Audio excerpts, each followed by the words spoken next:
A very good morning to all of you. बच्चों, geography में हम अध्याय 10 प्राकृतिक वनस्पति तथा वन्य प्राणी पढ़ रहे हैं और लास्ट क्लास में हमने इसमें वनस्पति के प्रकार और वनों या प्राकृतिक वनस्पति के लाभ या महत्व, वनों की विशेषताएं, वनों पर आधारित प्रमुख उद्योग, वनों का ह्रास, वन संरक्षण एवं वन नीति आदि के बारे में पढ़ा। और आज हम पढ़ेंगे वन्य प्राणियों के बारे में। बच्चों, वन्य प्राणी किसे कहते हैं? बेटा, जो जीव जंतु वनों में पेड़ पौधों पर स्वतंत्र रूप से विचरण करते हैं उन्हें वन्य प्राणी या वन्य जीव कहा जाता है ना? जैसे कि हाथी, हिरन, बाघ, शेर, नीलगाय, गैंडा, विभिन्न पक्षी, कीड़े मकोड़े आदि। और ये जो वन्य जीव हैं ये प्राकृतिक संतुलन को बनाए रखने में बहुत ही सहायक होते हैं। बच्चों, भारत में विविध प्रकार के पेड़ पौधे तथा जीव जंतु पाए जाते हैं। और बच्चों, जिस तरह वन हमारे लिए बहुत लाभकारी होते हैं, वनों का हमारे जीवन में महत्व है, ठीक उसी तरह ये जो वन्य जीव हैं उनका भी हमारे जीवन में बहुत महत्व होता है। वन और वन्य जीव दोनों ही हमारे पर्यावरण को साफ करने में मुख्य भूमिका निभाते हैं। बेटा, भारत में पौधों की 15,000 प्रजातियां और जीवों की 75,000 प्रजातियां पाई जाती हैं। और वन्य जीवों के संरक्षण हेतु भारत में 99 राष्ट्रीय उद्यान एवं 515 वन्य जीव अभयारण्य स्थापित किए गए हैं। और जैसा कि बच्चों हमने अभी आपको बताया कि ये जो वन्य जीव हैं ये पर्यावरण को साफ और संतुलित रखने में बहुत ही महत्वपूर्ण भूमिका निभाते हैं। उदाहरण के लिए गिद्ध आजकल हमारे परिवेश में बहुत कम दिखाई दे रहे हैं। गिद्ध जो होते हैं बच्चों, वो मरे हुए जानवरों का मांस खाकर पर्यावरण को क्लीन रखने में हमारी मदद करते हैं। और कई कीट पतंगे महत्वपूर्ण पदार्थ जैसे शहद है, रेशम है, लाख है, उनको हमें प्रदान करते हैं। बच्चों, मानव जो है वो आदिकाल से ही अपने शौक और आहार के लिए जंतुओं का शिकार करता रहा है। इसका मुख्य कारण उनसे प्राप्त होने वाली वस्तुएं हैं जिनकी अंतर्राष्ट्रीय बाजारों में भारी मांग है, जैसे कि जानवरों की खाल, सींग, दांत, फर, हड्डियां आदि। और बच्चों, औद्योगिकरण तथा विकास प्रक्रिया से उत्पन्न प्रदूषण ने मानव जाति के साथ साथ अन्य जो जैव समुदाय हैं उनके अस्तित्व को भी गंभीर रूप से प्रभावित किया है। और औद्योगिक इकाइयों से निकलने वाली जो विषैली गैस हैं वो जीवों और पेड़ पौधों पर बुरा प्रभाव डालती हैं।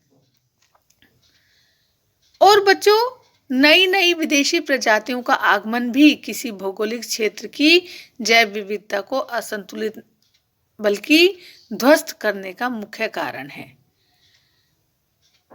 इसके अलावा बच्चों, कुछ अन्य घटक भी जैव विविधता को बहुत हानि पहुंचा रहे हैं। वो है प्राकृतिक आपदाएं जैसे कि बाढ़, सूखा, भूकंप, विभिन्न रोग, जीवों की प्रजनन क्षमता में कमी, कम जनसंख्या, उन्नत प्रजातियों की फसलों को उगाना आदि। जैव विविधता का संरक्षण।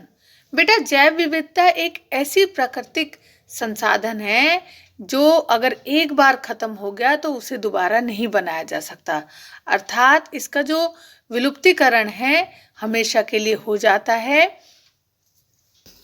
बच्चों, अब हम पढ़ेंगे जैव विविधता को खतरे। बेटा, औद्योगिक विकास, संकरित कृषि तथा जंगलों की लगातार कटाई के कारण अनेकों जंतु और वनस्पति लुप्त होने के कगार पर पहुंच गई हैं।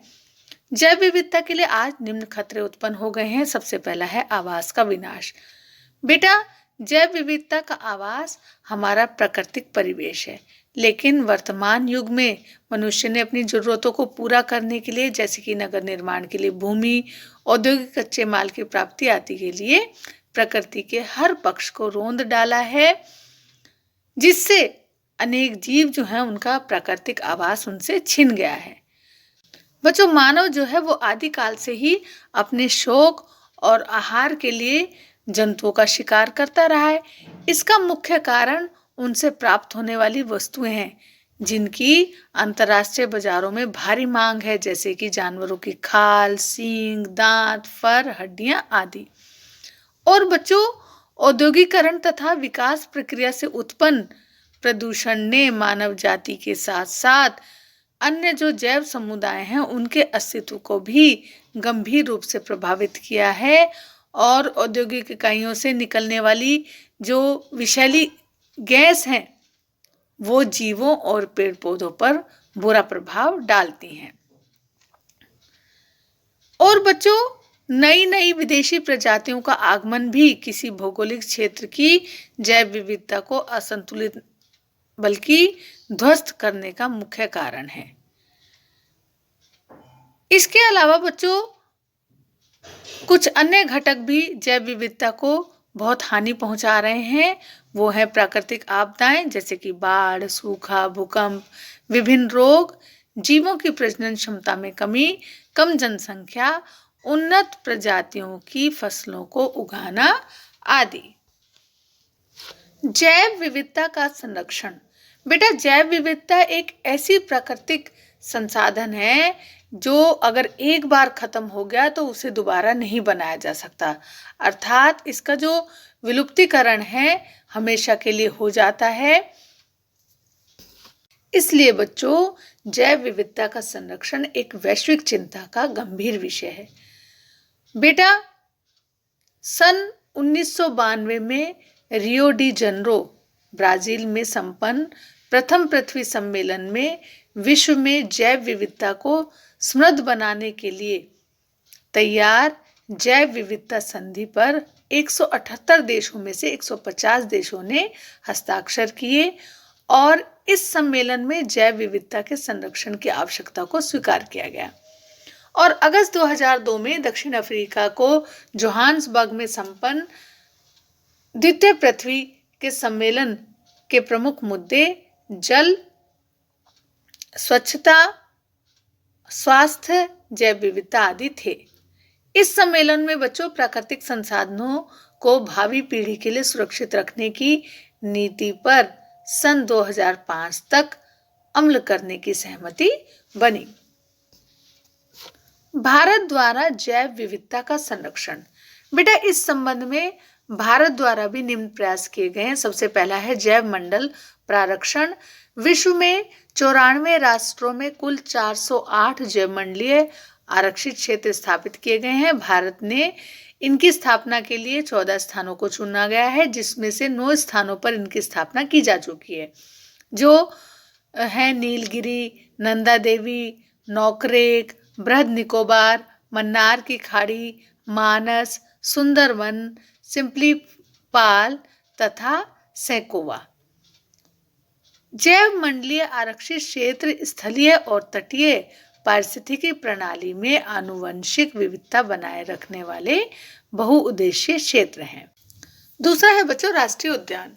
बेटा, राष्ट्रीय उद्यान एक ऐसा संरक्षित क्षेत्र है जो वन्य जीवों की उन्नति और विकास के लिए आरक्षित होता है और इन क्षेत्रों में वनों को काटना, पशुओं को चराना, शिकार खेलना या दूसरी जो मानवीय क्रियाकलाप हैं उन पर पूरी तरह से प्रतिबंध होता है।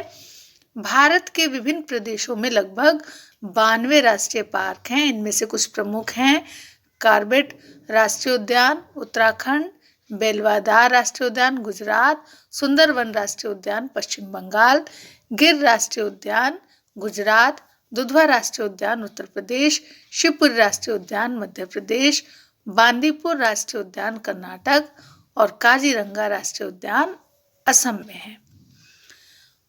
और बच्चों तीसरा है अभ्यारण्य शरण स्थलियां। बच्चों, ऐसा क्षेत्र या शरण स्थल जो वन्य जीवों के बचाव और देखरेख के लिए संरक्षित होता है तथा जहां कुछ सीमा तक मानवीय क्रियाकलाप जैसे कि घास काटना, कृषि आदि की अनुमति नहीं होती है, अभ्यारण्य कहलाता है। और भारत के विभिन्न प्रदेशों में कुल 500 अभ्यारण्य हैं जैसे अन्नामलाई तमिलनाडु, शिकारी देवी हिमाचल प्रदेश, दाचीगाम जम्मू कश्मीर, पेरियार केरल, रानीपुर उत्तर प्रदेश, चिल्का झील ओडिशा, सरिस्का राजस्थान, पलामू बिहार, नागार्जुन सागर आंध्र प्रदेश इत्यादि। चौथा है बच्चों विशिष्ट परियोजनाएं। बच्चों कुछ संकटग्रस्त वन्य जंतु जातियों के संरक्षण के लिए देश में विभिन्न परियोजनाएं चलाई जा रही हैं, जिनमें इन विशिष्ट जंतु जातियों को विलुप्त होने से बचाया जा सके। और वो परियोजनाएं कुछ इस प्रकार से हैं। एक तो बाघ परियोजना, गिरसिंग परियोजना, मगर परियोजना, हाथी परियोजना आदि। फिर है बच्चों राष्ट्रीय जैव विविधता प्राधिकरण। बेटा 1 अक्टूबर 2003 को गजट अधिसूचना जारी करके चेन्नई में एक राष्ट्रीय जैव विविधता प्राधिकरण स्थापित किया गया है। छठा है बच्चों विश्वव्यापी संगठन का गठन। बेटा जैव विविधता से समृद्ध 17 देशों, उनमें भारत भी है, ने मिलकर like minded mega diversity countries नामक संगठन बनाया है और जिसमें संयुक्त राष्ट्र से मान्यता प्राप्त है। इसके अंतर्गत विश्व की लगभग 70% जैव विविधता आती है। जनवरी 2004 में इस संगठन की बैठक भारत की अध्यक्षता में नई दिल्ली में हुई थी। बच्चों आज हमने वन्य जीवों की उपयोगिता और उनके संरक्षण आदि के बारे में पढ़ा। अब सभी बच्चे होमवर्क नोट करेंगे। बच्चों पेज नंबर 191 पर एनसीईआरटी पाठ्य पुस्तक के प्रश्नोत्तर में पहला, दूसरा और 5वां प्रश्न आप अपनी कॉपी में करेंगे। साथ ही पेज नंबर 193 पर जो क्वेश्चन है उनमें दीर्घ क्वेश्चन में आपको क्वेश्चन 5 और 7 और लघु उत्तरीय में क्वेश्चन 3 और अति लघु उत्तरीय प्रश्न सारे आपको करने हैं। तो चलिए बच्चों फिर मिलते हैं नेक्स्ट क्लास में। तब तक के लिए बाय बाय।